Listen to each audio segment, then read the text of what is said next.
রাহুল গান্ধী কইছেন যে বাংলাদেশে উগ্রবাদের উত্থান হইতেছে, তাও আবার কইছে আমেরিকাত গিয়া। এটার জবাব দিচ্ছেন হাঙ্কেরে পররাষ্ট্র উপদেষ্টা। একটা যে ন্যারেটিভ যে শুধুমাত্র একটি দল ছাড়া বাকি সবাই উগ্রবাদী, এই ধরনের একটা ন্যারেটিভ প্রচার করার চেষ্টা হচ্ছে মিডিয়াতে। আমি মনে করি যে এটা থেকে ভারতের বের হয়ে আসা প্রয়োজন। আর দ্বিতীয় কথা হলো যে এখানে আমরা কোনো, অন্তত আমাদের যা তথ্য তার ভিত্তিতে দেখতে পাচ্ছি না যে এখানে বিরাট উগ্রবাদীরা কোনো কিছু করে ফেলছে।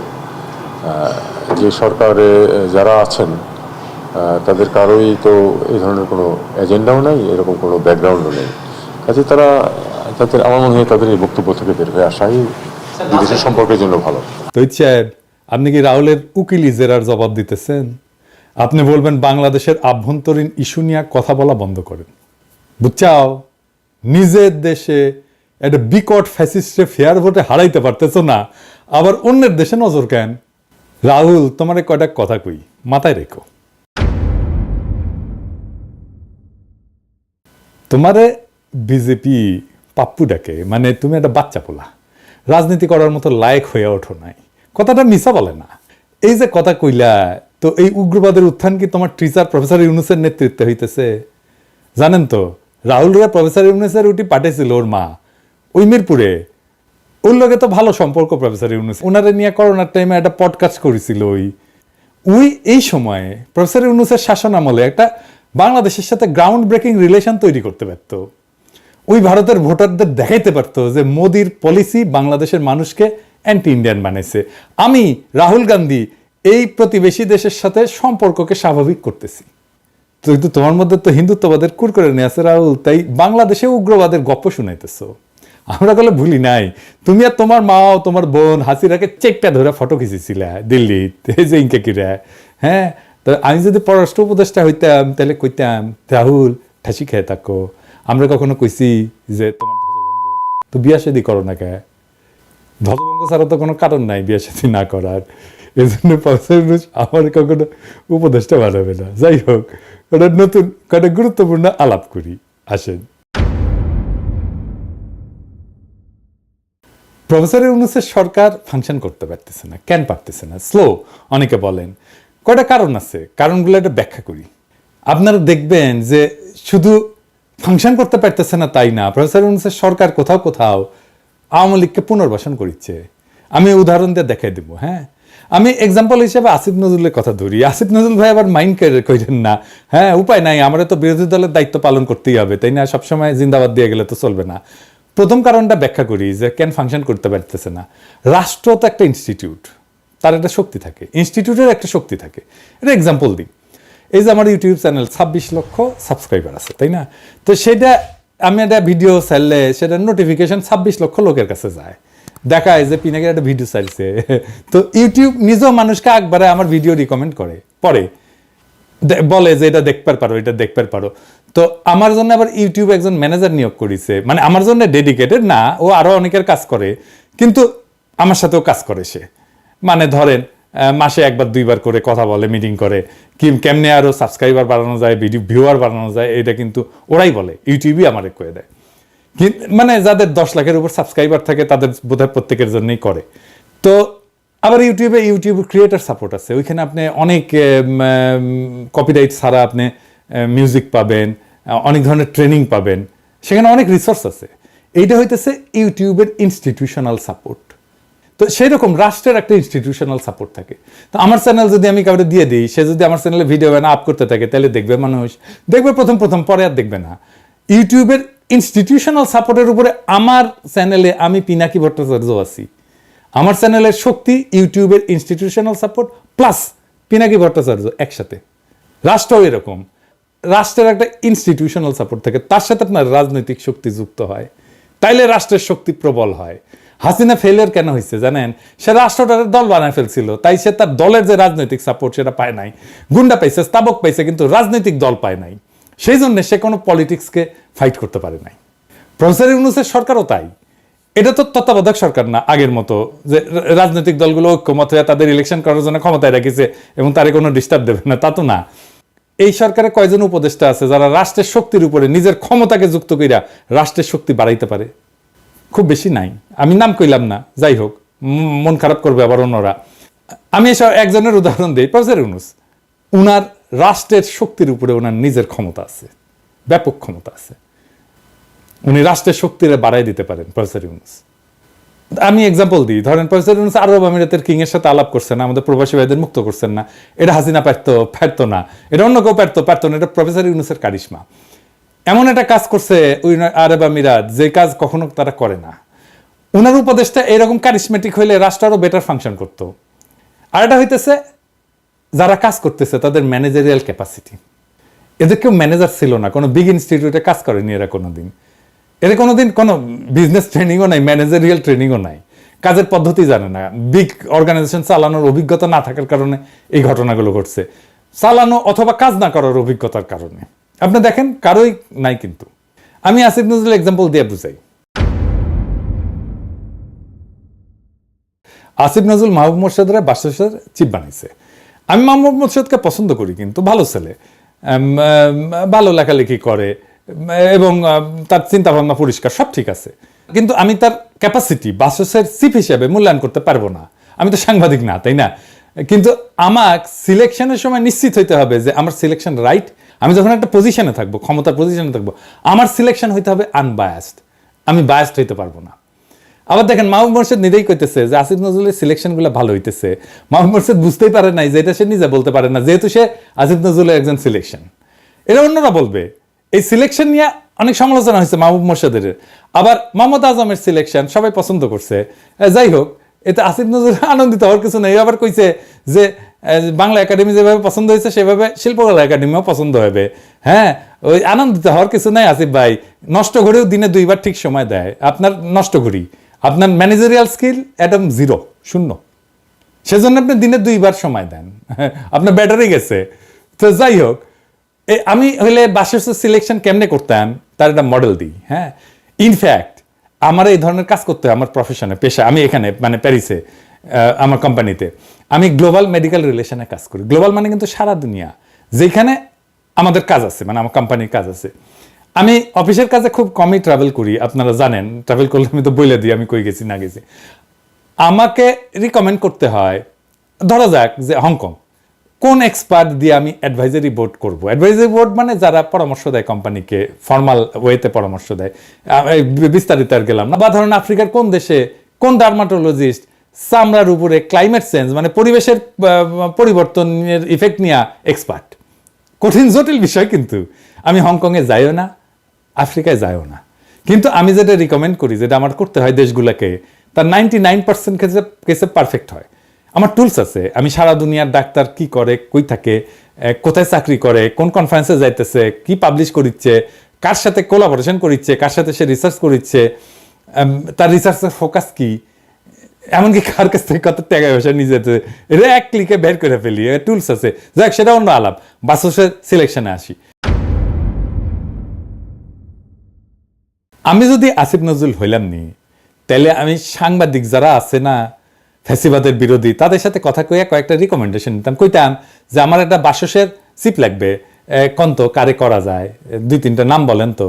তারপরে জিজ্ঞেস করতাম এর নাম কেন কইলেন, তার যুক্তিগুলো শুনতাম, লিখে রাখতাম, সবগুলা লিখতাম, শুনতাম, লিখতাম।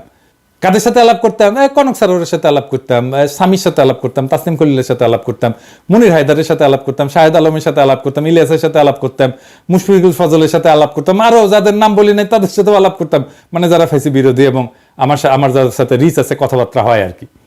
তারপরে করতাম কি, মতিউর রহমান চৌধুরী মানে মানব জমিনের, তারপর নুরুল কবির নিউজের, মাহমুদুর রহমান ভাই এবং শফিক রেহমানকে কইতাম যে আমি সবচেয়ে বেশি রিকমেন্ডেশন আসছে এই কয়েকজনের 3জন বা 5 জনের নাম ওনাদের দিতাম, যে কইতাম যে আপনারা এই 3জন বা 5 জনের ইন্টারভিউ নিয়ে আমাকে একজন বেচা দেন, মুরব্বী মানুষ, কোনো সমালোচনা হইতো না। হ্যাঁ, এবং তারপরে যেটা হইতো আমি তার সবাইকে আবার কইতাম যে বুঝছেন, এই যে এই টিচার মুরব্বী না, এই বেচা দিছে ওনারে, ঠিক আছে না? এবং দেখতেন সবাই কইতো যে ঠিক আছে, এটা অপছন্দ হইলেও কইতো ঠিক আছে। কিন্তু আসিফ নজরুল সিলেকশন করিচ্ছে উনি কারে চিনেন, কার সাথে ওনার সম্পর্ক আছে, এর বেসিসে, মানে প্রথমেই বায়াস। এর মধ্যে বিএসএমএম এর ভিসি খসরু ভাইকে দিচ্ছেন, সাইদুর রহমান খসরু ভাই। আমি ওনারা পছন্দ করি খসরু ভাইকে, কিন্তু এটা কিন্তু পছন্দ করেনি অনেকেই। মানে বাইর করছে তারা যে গণস্বাস্থ্য আর গণ বিশ্ববিদ্যালয়ের ট্রাস্টি বোর্ডে আসিফ নজরুল আছে, রেজনা আছে, ফরিদাপা আছে, মানে 3 জন আছে এই সরকারের উপদেষ্টা। আর এই গণস্বাস্থ্যের কানেকশনেই খসরু ভিসি হয়েছে। আমি একজন খুবই দায়িত্বশীল চিকিৎসক নেতার কাছে শুনছি যে খসরু ভাই নাকি বিএনপি পন্থী চিকিৎসকদের বিএসএমএমও ছাড়া করার কথা নাকি প্রকাশ্যে বলছেন। সত্য মিথ্যা জানি না, কিন্তু যিনি আমারে বলছেন তিনি খুবই দায়িত্বশীল মানুষ। আমি আর নাম কইলাম না, কইলে চিনবেন আপনারা। তো উনি না জানে কথা বলবেন না। তো তাইলে তো সিলেকশন আমরা আর মামুরা হইতেছে, তাই না আসিফ ভাই? হ্যাঁ, সিরিয়াস বায়াস আছে সব সিলেকশনে। এইবার আসেন, শিল্পকলা একাডেমির পরিচালক সৈয়দ জামিল আহমেদকে সিলেক্ট করছেন, ওটা নিয়ে কথা বলি। জামিল আহমেদ নিজেই জানাইতেছেন যে তারে আসিফ নজরুল রাজি করাইছে, বুঝছাও। আসিফ নজরুল নিজেও জানাইতেছে, ফেসবুকে পোস্ট দিয়ে যে শিল্পকলার সিলেকশন পছন্দ হবে। উনি খুব কনফিডেন্ট। হ্যাঁ, প্রফেসর ইউনূসের সরকার গঠিত হওয়ার আগে উনি কি কইছিলেন, আওয়াজ দিছিলেন যে এই সরকার আমাদের পছন্দ হবে, বুঝছাও। তারপরে কাহিনী কিচ্ছা বাড়াইলো এই সৈয়দ জামিল আহমেদের, দেখলাম উনি বোরকা বিরোধী। তারপরে দেখা গেল মুজিবের মূর্তি ভাঙছে জনতা, ধানমন্দি 32 নম্বর পুড়েছে, আর জামিল আহমেদ কান্দে শেষ আর কি। হ্যাঁ, হাউ মাউ করে কান্দে শেষ, পারে তো গড়াগড়ি দেয় আর কি। আমি এনে গুগল করে দেখলাম উইকিপিডিয়ায় যে মালতে কে। আসেন আমরা একসাথে পড়ি গুগল থেকে, উইকিপিডিয়া থেকে। লিখিচ্ছে উইকিপিডিয়ায় 1975 সালে তিনি Indian council for cultural relation থেকে একটা বৃত্তি লাভ করছে। ঢাকা বিশ্ববিদ্যালয়ের ইংরেজি সাহিত্যের অনার্স পড়া বাদ দিয়া দিল্লির ন্যাশনাল স্কুল অফ ড্রামাতে যোগদান করেছে। তারপর 1975 থেকে 78 পর্যন্ত 3 বছর উনি পড়াশোনা করেছে। তারপর ইব্রাহিম আলকাজি এবং বিবি কারান্তের অধীনে আরো 1 বছর শিক্ষানবিশ ফেলো হিসেবে কাজ করেছে 4 বছর। আলকাজি তাকে ওয়েস্টার্ন থিয়েটারের ব্যাপারে এবং কারান তাকে দক্ষিণ এশিয়ার ঐতিহ্যবাহী থিয়েটারের ব্যাপারে সম্যক জ্ঞান নাকি দান করেছে, বুঝছাও। ইন্ডিয়া ট্রেন্ড, হ্যাঁ 4 বছর ছিল ওটি। হ্যাঁ, মানে হাসিনার পোলা মাইয়া যেরকম ইন্ডিয়াত পড়াশোনা করেছে উনকে আর কি। মানে একটা জিনিস মাথায় রাখবেন যে কে কোটি পড়িচ্ছে তার উপরে তার মাইন্ডসেট তৈরি হয়, বুঝছাও। আমার মাইন্ডসেট হচ্ছে বগুড়ার মাইন্ডসেট, রাজশাহীর মাইন্ডসেট আর প্যারিসের মাইন্ডসেট, কারণ এই জায়গাগুলোতে আমি পড়েছি, বুঝছাও। তো মানে বুঝেছেন তো, এই যে ইসলামোফোবিয়া এটা ইন্ডিয়া থেকে শিখিছে, পুরাই ইন্ডিয়ান মাল, পুরাই আওয়ামী লীগ। আর তারে আসিফ নজরুল পুনর্বাসন করেছে। আসিফ নজরুল শুধু পিছে মুজিবের ছবি লাগায় কাম করছে না, বুকের মধ্যে আওয়ামী চেতনা নিয়ে কাম করছে। উনি লাইভ করে কইছেন যে উনি কাম করে কুল পাইতেছেন না, করতেছেন তা কাম। আসিফ ভাই, আমি আর ইন্ডিয়ান হেজিমনির বিরুদ্ধে আমাদের কাউন্টার ন্যারেটিভ তৈরি করা লাগবে। আমাদের 3টা রাষ্ট্রীয় প্রতিষ্ঠানে পুনর্দখল করা লাগবে, বাংলা একাডেমি, শিল্পকলা একাডেমি আর ইসলামিক ফাউন্ডেশন। আপনি অবলীলায় শিল্পকলা একাডেমিতে পাড়া আওয়ামী লীগ আর ইন্ডিয়ান ট্রেন্ড মানুষ বসায় দিলেন আর কাম করিচ্ছেন। হ্যাঁ, এতগুলা মানুষের রক্তের উপর দিয়ে ক্ষমতা যাইয়া এই কাম করলেন আপনি। উপদেষ্টাগিরি ছাড়লে তো আপনি রাস্তায় হেঁটে পারবেন না আসিফ ভাই। হ্যাঁ, কি অবস্থা হবে আপনি টের পাচ্ছেন না। 7 দিন টাইম দিলাম আপনারে, ওটা হটাবেন, নাইলে টের পাইবেন হাউ মেনি প্যাডিতে হাউ মেনি রাইস। আসিফ ভাই, আপনি গেলে আমার চিন নাই। আমি গেলে যখন ধরুম না কাচ্ছপের কামড় দিয়া ধরুম, হ্যাঁ, পরে আর সরি করার টাইম পাবেন না, সেজন্য 7 দিন সময় দিয়ে দিলাম। আর আমি আমার এপিসোডের শেষে একজন শহীদের গল্প বলি, আজকে একটা গল্প বলবো। আসিফ ভাই, আপনিও শুনেন, কাদের রক্তের উপর দিয়ে আইসা সেই রক্তের সাথে বেইমানি করিচ্ছেন সেটা শুনে নেন। একটা একতলার বন্ধ ঘর, সামনে লেখা মর্চুয়ারি। তার পাশেই আর একটা বিচ্ছিন্ন একতলা ছোট ঘরের সামনে মানুষ ঠেলাঠেলি করছে। মর্চুয়ারির অফিস, 3-4 জন আনসার সদস্য ভিড় সামলাচ্ছে। কোনো রকম ভেতরে উকি দিয়ে দেখি একটা সরু টেবিল সামনে নিয়ে একটা বেঞ্চে 2-3 জন কর্মচারী বসে আছেন। তাদেরকে আপাদমস্তক ঘিরে রেখেছে জনাবিশেক মানুষ। সবাই টেবিলের উপরে ঝুঁকে আছে, ঝুঁকেই আছে, সরে গিয়ে কাউকে জায়গা দিচ্ছে না। বোঝাই যাচ্ছে এখানে শৃঙ্খলা বলে কিছু নেই। কিন্তু বিশৃঙ্খল অবস্থায় যেরকম হট্টগোল হবার কথা, তার বদলে একটা অস্বস্তিকর নীরব ধীরতা। 20 জুলাই সকালবেলা, তখন 11:30টার মতো বাজে। ঢাকা মেডিকেল কলেজ হাসপাতালের মর্চুয়ারির এই অফিসে আমরা প্রিয়র খোঁজে এসেছি। প্রিয় আমার স্ত্রীর ভাগ্নে, আমার স্ত্রীর ফুফাতো বোন কলিয়াপুর ছেলে। 28-29 বছর বয়স, একটা অনলাইন নিউজ পোর্টালে সাংবাদিকতা করত। ছিপছিপে গরম, মুখে সবসময় একটা লাজুক হাসি ধরে রাখত।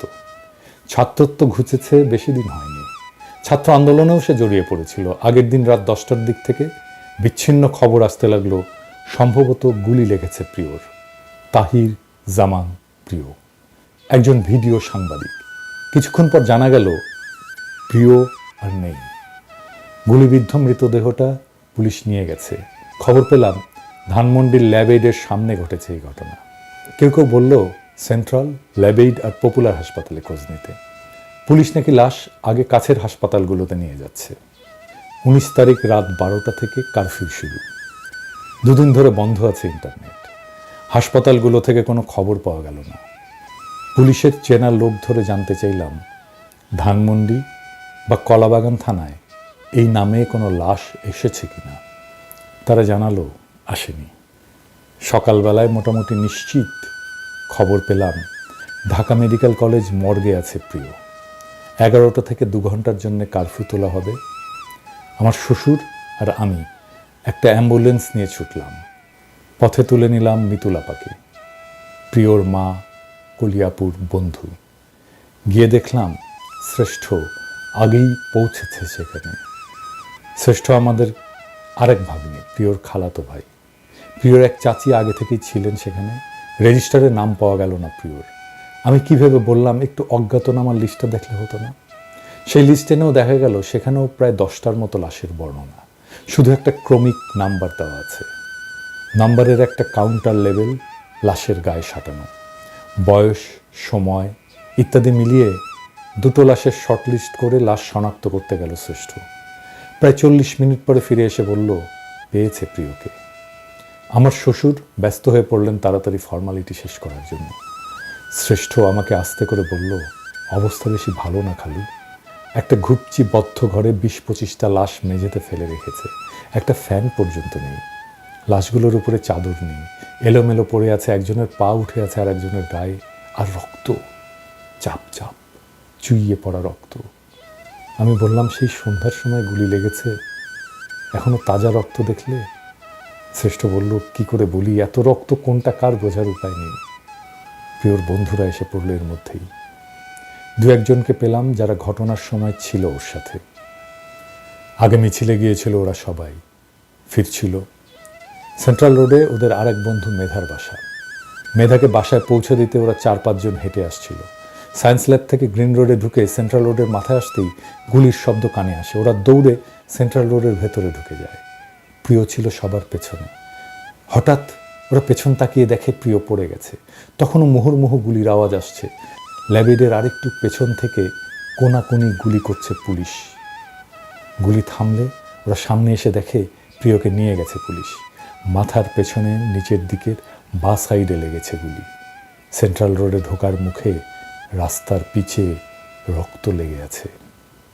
প্রিয়র লাশটা পুলিশ মর্গে ফেলে রেখে দিয়ে চলে গেছে। অজ্ঞাত পরিচয়ে একটা ডেথ সার্টিফিকেট করা হয়েছে। তাতে শুধু লেখা আছে গানশট ইনজুরি। এখন ঘটনাস্থল যে থানার অধীনে, সে থানার পুলিশকে লাশের সুরতহাল তৈরি করে তারপর অটোপসির জন্য পাঠাতে হবে। এদিকে থানা নিয়ে প্রচণ্ড কনফিউশন তৈরি হয়েছে। কলাবাগান, ধানমন্ডি আর নিউ মার্কেট, এই 3 থানার যে কোনো একটা হতে পারে সংশ্লিষ্ট থানা। আমি ভাবলাম যেহেতু ধানমন্ডি আর কলাবাগান থেকে কাল রাতে কোনো খবর পাইনি, নিউ মার্কেট থানায় যোগাযোগ করা যাক। ততক্ষণে আবার কারফিউ শুরু হয়ে গেছে। প্রিয়র বন্ধুরা অ্যাম্বুলেন্স নিয়ে ছুটল নিউ মার্কেট থানায়। এদিকে মর্চুয়ারিতে তখনও বুলেটবিদ্ধ লাশ আসছে। খোলা আকাশের নিচে লাশের স্ট্রেচার রেখে রেজিস্ট্রি ফর্ম পূরণ করছে মানুষ। বেশিরভাগ লাশের বয়সই 20 থেকে 35-এর মধ্যে। শার্টগুলো খুলে নিয়েছে আগেই, বোধহয় ডেথ সার্টিফিকেট তৈরি করার জন্য পরীক্ষার সময়। বেশিরভাগের পরনে প্যান্ট, একজনের পরনে দেখলাম লুঙ্গি। একটা কম বয়সী ছেলের লাশের দিকে তাকিয়ে হঠাৎ আমার নিঃশ্বাস বন্ধ হয়ে গেল। ফারদিন, আমার স্কুল ফ্রেন্ড। স্কুল মাঠের শেষ প্রান্তের পুরনো পরিত্যক্ত বিল্ডিংটায় আমরা রহস্য খুঁজে বেড়াতাম একসাথে। একটু পরে সম্বিত ফিরে পেলাম। এত বছর পরে ফারদিন নিশ্চয়ই আর দেখতেই কিশোরের মতো নেই। আর এই ছেলেটা ফারদিনের তুলনায় কিছুটা বেটে আর কৃষকায়। এতক্ষণ লক্ষ্য করিনি। আমার পেছনে দাঁড়ানো একজন মহিলা হঠাৎ বলে উঠল, এরা কি পায়েও গুলি করতে পারে না? সবাইকে বুকে আর পেটে গুলি করছে। কথাটা শুনে আশপাশ থেকে অনেকে তার মুখের দিকে তাকালো, কেউ জবাব দিল না। আমি ভাবলাম বলি, আর মাথায়ও, আর বললাম না শেষ পর্যন্ত। এসআই এসে লাশ দেখে আবার স্পট পরিদর্শনে গেল। নিশ্চিত হতে হবে এই লাশ তার থানার এখতিয়ারভুক্ত কিনা। শেষে নিশ্চয়তা পাওয়ার পর সুরতহাল তৈরি করে অটোপসির জন্য পাঠাতে পাঠাতে প্রায় 6টা বেজে গেল। লাশ কাটা ঘরের সামনে তখন স্ট্রেচারের ঘাটতি। লাশগুলো চাদর ধরে এনে অবিন্যস্ত ফেলে রেখেছে মেঝেতে। মেঝেতে আর দেয়ালে রক্তের খসটানো দাগ। বাইরে থেকে রক্ত, মাংস, ফিনাইলের ঝাঁঝালো গন্ধের ধাক্কায় আমি ছিটকে এসে বাইরে আম গাছতলায় দাঁড়ালাম। কে যেন বলল, এখানে কফিন পাওয়া যাচ্ছে, একটা এখনই কিনে রাখুন, পরে নাও পেতে পারেন। নারায়ণগঞ্জের আসগর আলী সাহেব একটা কফিনের দরদাম করছেন। আমাকে বললেন তার শালা পেটে গুলি লেগে মারা গেছে। নারায়ণগঞ্জে একটা মুরগির দোকান চালাতো। গন্ডগোল শুরু হলে ক্যাশে তালা মেরে দোকানের শাটার লাগানোর সময় বাতাসে শীষ দেওয়া গুলি তার পেট ভেদ করে ঢুকে বুকের ডান সাইড দিয়ে বেরিয়ে গেছে। একটা 16-17 বছর বয়সী কিশোরী মেয়ে ফর্ম হাতে ঘুরে বেড়াচ্ছে। ওর বাবা কারফিউর মধ্যে বাসা থেকে নিচে নেমেছিল সিগারেট কিনতে, আর বাড়ি ফিরতে পারেনি। আমরা ডোমকে রিকোয়েস্ট করতে গেলাম আমাদের পোস্টমর্টমের সিরিয়ালটা একটু আগে করে দিতে, সেই রংপুর যাবে বডিটা। এত গরম। ডোম বললেন, পাগল হয়েছেন? রাত থেকে এ পর্যন্ত 55টা লাশ, আমরাও মানুষ। ময়নাতদন্ত শেষ হলো রাত 10:30টায়। গোসল করিয়ে কাফন পরিয়ে আমরা অ্যাম্বুলেন্সে রওনা হলাম 11টার কিছু পরে। যাওয়ার পথে নেমে দেখে নিলাম সেন্ট্রাল রোডের সামনে প্রিয়র রক্ত লেগে থাকা রাস্তাটা, স্পষ্ট দাগ, ছোপ ছোপ, জমাট। তখনও কারফিউ চলছে, তাড়াতাড়ি গাড়িতে ওঠা দরকার। আমরা উঠে পড়লাম। উঠল না শুধু প্রিয়র বন্ধুরা, ওদের কোনো ভয় নেই, ওদের কান্নাও নেই, শুধু প্রতিজ্ঞা আছে। ওরা যেন ভাবলেশীন, সংসপ্তক। অনেকবার লিখতে গিয়ে পিছিয়ে গেছি। এই দুঃস্বপ্নের সাথে আরেকবার বোঝাপড়া করতে সাহস হয়নি। শেষে ভাবলাম এই গল্পটাও এই মহান গণ আন্দোলনের আমাদের যৌথ স্মৃতির অংশ। এই দলিল থাকা দরকার। একটা 3 বছরের মেয়ে আছে প্রিয়র। প্রিয়কে সে শুধু বাবা বলে ডাকে না, বলে আমার প্রিয় বাবা। কি মিষ্টি লাগে শুনতে, যেন প্রত্যেক কথায় কথায় বাবাকে চিঠি লিখে চলছে। এমন হাজারো শহীদের রক্তে গাঁথা হয়েছে এই বিপ্লবের ইতিহাস। এই বিপ্লবের ইতিহাসের সাথে যারা বেইমানি করবে, শহীদের রক্তের সাথে যারা বেইমানি করবে, তাদের ক্ষমা নাই। ইনকিলাব জিন্দাবাদ।